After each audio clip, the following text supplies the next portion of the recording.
প্রিয় শিক্ষার্থী, আমি তোমাদের ভাস্কর দা। আজকে একটি কমন অঙ্ক, সমস্ত পরীক্ষায় এই অঙ্কটি দেখতে পাওয়া যায়। তো অনেক ক্ষেত্রে পরীক্ষা হলে মাথা কাজ না করার দরুনে অনেক শিক্ষার্থী এই ম্যাথটাকে ছেড়ে দিয়ে আসে। তো এই ম্যাথটাকে সহজভাবে কিভাবে করতে হয় আমি দেখিয়ে দিয়েছি। দেখো, সমহারে 300 টাকা 4 বছরের সরল সুদ এবং 600 টাকা 3 বছরে সরল সুদ একসাথে 150 টাকা হলে সুদের হার কত বের করতে বলছে। বোঝা গেল? তো কি বলছে?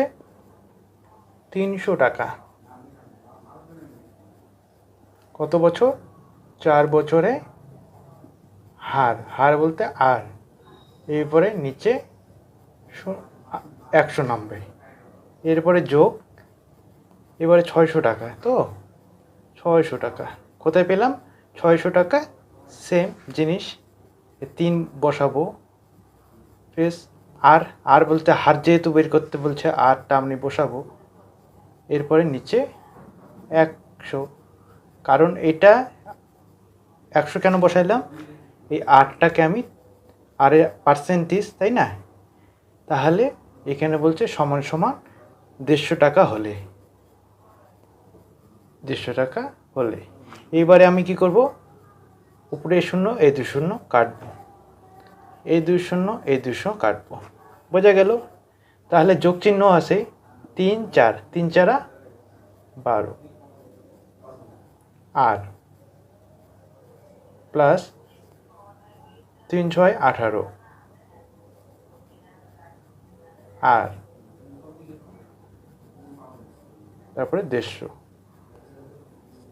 বোঝা গেল? এবারে 18 আর 12 যোগ করলে কত হয়? 30 আর ইজিক্যাল সমান সমান 150। কারণ এই শূন্য কাটা হলে 3 5, অর্থাৎ আমার সুদের হার 5%। বোঝা গেল? দেখো একবার নিয়ে নাও, এটা কিন্তু ইম্পর্টেন্ট অঙ্ক। বোঝা গেল? এটা পরীক্ষা প্রায় আসে। 2 নাম্বার কোনো মূলধন কোনো সুদের হারে 8 বছরে 2900 টাকা এবং 10 বছরে 3000 টাকা হয়, বছরে সুদের হার বের করো। এখানে সুদের হার আমি কিন্তু দুটো বাইর করব, শুধু এটা কিন্তু পরীক্ষায় আসে বারবার। তো যাই হোক, অনেক ক্ষেত্রে এই অঙ্কটা কেউ ছেড়ে দাও। তো আমি দুটোই বের করব, সুদের হারও বের করব, অনেক ক্ষেত্রে আবার আসলও বের করতে বলে। যাই হোক, শর্টকাট পদ্ধতি দেখাচ্ছি। 8 বছরে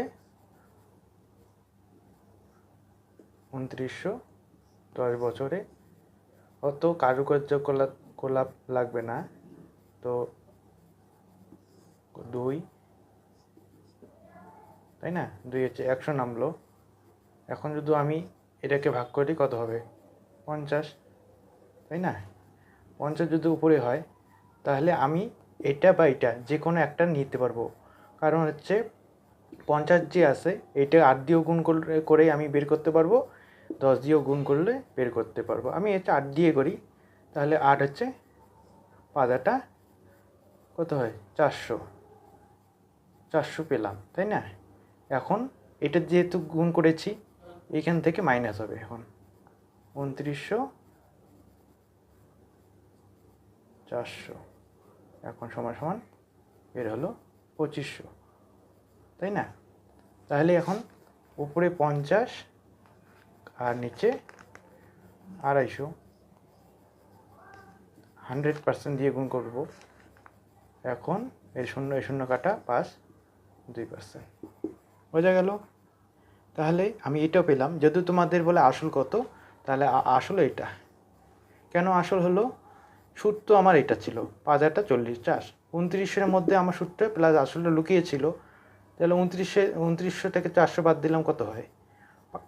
তোমার 2500। এটা শর্টকাট নিয়ম। ধন্যবাদ। ভালো লাগলে সাবস্ক্রাইব করো।